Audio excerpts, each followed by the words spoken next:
Hey guys, welcome to another workshop of made by Wilcox Aviation Club and Wilcox DRC Club. Last video we covered mostly upon the basics of an airplane, the basic wings and the engines, and now we'll be covering most on how it flies. Like airfoil geometry, angle of attack, and stall.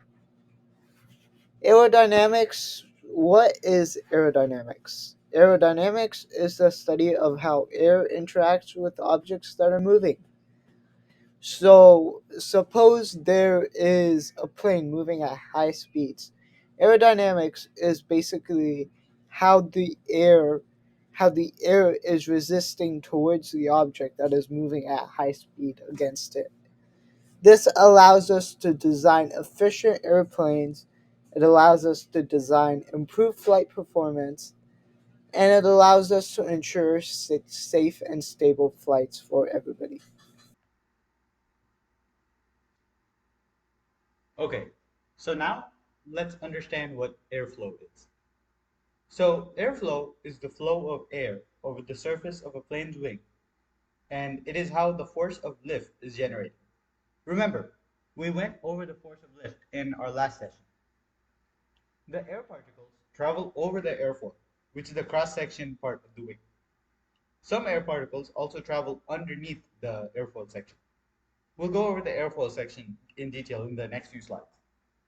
Instead of just flowing straight over the airfoil, some of the air particles decide they like hanging out with the airfoil. They stick to the airfoil surface and curve along with it. This phenomenon is called the Coanda effect, and it helps generate lift for the plane. So basically, the Coanda effect says that the air particles follow the pathway of the uh, airfoil section. Before looking at how lift is generated, we must understand the different parts of the airfoil section. So the airfoil geometry. So this is the airfoil section. And again, the airfoil section is the cross-sectional part of the plane's wing. And there is such thing called airfoil geometry, which is basically the shape of the airfoil. So basically, the leading edge is the front part of the wing. So this would be the leading edge. This is the front part of the wing and the airfoil. And the trailing edge is the back part of the wing. So this would be the trailing edge. Remember, since this is the cross-sectional part of the wing would extend like this, behind the airfoil, like this. So the air particles go from the leading edge to the trailing edge over the wing. So the air particles can either go like this, over the airfoil, or below the airfoil. As you can see, the airfoil is also broken up into two parts. The upper surface, which is this part, and the lower surface, which is this part. If you draw a straight line from the leading edge of the wing to the trailing edge, you would be drawing the chord line. And the chord line is this red line, red dashed line that we see in the diagram. However, as you can see, the chord line slightly goes out of the airfoil shape over here. As you can see, it's not in the shaded area. It's not in the shaded part of the airfoil section. This blue dashed line that you see over here, that is called the camber line. The camber line curves from the leading edge to the trailing edge, as such, so that the line stays fully within the airfoil section, unlike the chord line. And this blue dashed line, the camber line, separates the upper and lower surfaces of the airfoil. Aircraft manufacturers play around with the airfoil shape in order to maximize speed, lift, and to minimize drag. For example, military jets, and we have seen some pictures before of military jets. Military jets usually have thinner airfoil sections than commercial planes because high airfoil thickness, which is this over here, high airfoil thickness uh, generally increases the drag. And we have seen drag before. And as you probably know, military fighter jets need to go at high speeds, so they need the drag to be as low as possible. Because of these various changes, there are multiple different types of airfoil sections. There are multiple different types of airfoil shapes. So not all planes have the same common airfoil section. They have different shapes. For example, One type of airfoil is a symmetrical airfoil, which has the same shape on both sides. However, a cambered airfoil has a higher camber line, which means it is curved more. So a plane with an airfoil with a higher camber line would would be curved like this. This airfoil has a lower camber line relative to the one that I just showed like this.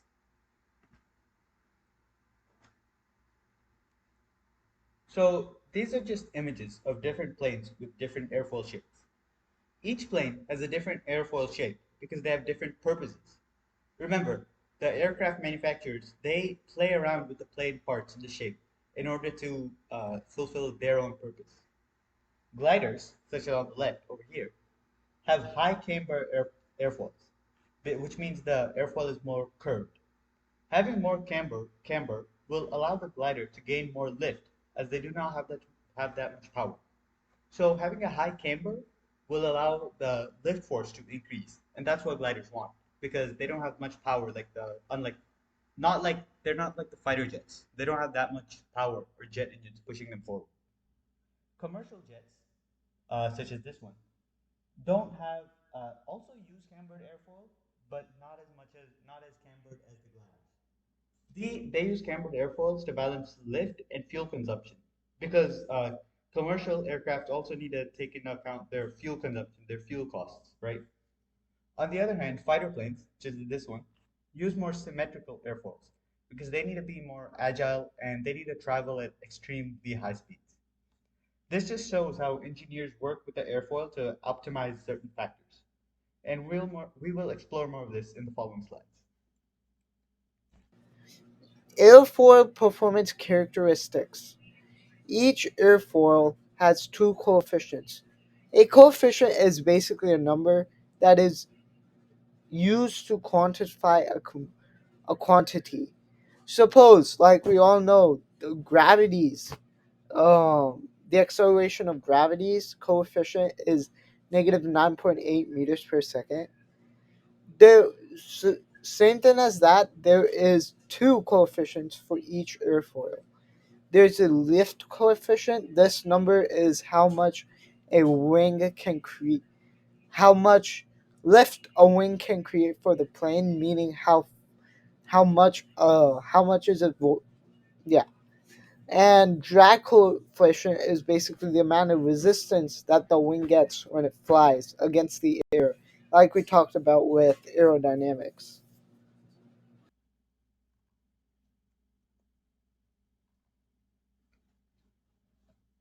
So now let's get into the angle of attack. So the angle of angle of attack is the angle between the wing's motion and the air around it. And increasing the angle of attack generally increases the lift created by the wing. But this relationship holds true only up till a certain point. It does not increase it does not increase throughout. Angle of attack and lift are only positively correlated till one specific point. An extremely high angle of attack is bad for the plane's flight, as it can cause the plane to stall. And we'll be learning about stall in the next slide. If you want to see how this phenomenon works, you can do a quick experiment with the paper plane. Throw the plane at different angles and see what happens to the flight. You'll find that throwing the plane at a certain angle will cause it to go up and then turn around and come straight back down. Engineers also try to find the best angle of attack when launching a plane in order to have the best flight. This is because a very high angle of attack can lead to reduced lift. So engineers try to find that sweet spot for that angle of attack so that lift is maximized and that also the plane doesn't get into a stall situation, which is bad. So let's go on to the next slide. So this is just the visual representation of the angle of attack because it is kind of confusing to understand. So basically, as you can see, this plane is headed towards this direction, as shown by the red line. And the direction of the air particles is this blue line. So the angle in between them, in between the red line and the blue line, is the angle of attack. And increasing the angle of attack will cause it to go upwards. Decreasing the angle of attack will cause the plane to go downwards. And this angle is very critical This is just the visual representation of the angle of attack. Stall. This phenomenon happens when the wing suddenly loses lift. Remember, the wings are the main source of lift for a plane. This phenomenon usually happens when the angle of attack is too high. Basically, the air can't fully flow over the wing smoothly. The particle can no longer stick to the curve along the airfoil shape. You saw this phenomenon when you threw your paper airplane at a very high angle of attack. Since the plane lost its lift force, it turns around and comes down very quickly. The aircraft pilots know about this, which is why they monitor the angle. If they feel that the plane is going to stall, they lower the plane nose, which reduces the angle. The stall can also happen if a plane is traveling at a very low speed.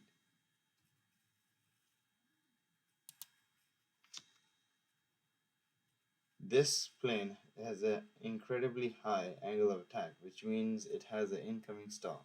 The pilot can save the plane by either speeding up or bringing down the plane nose. If the pilot does nothing, the plane will start to come down since its main source of lift is gone. This is why monitoring the angle of attack is very important during flight. Aircraft manufacturers can manipulate the airfoil shape in order for the plane to fly at higher angles of attack without stalling. Thank you for listening to today's video. We hope you enjoyed and learned a lot.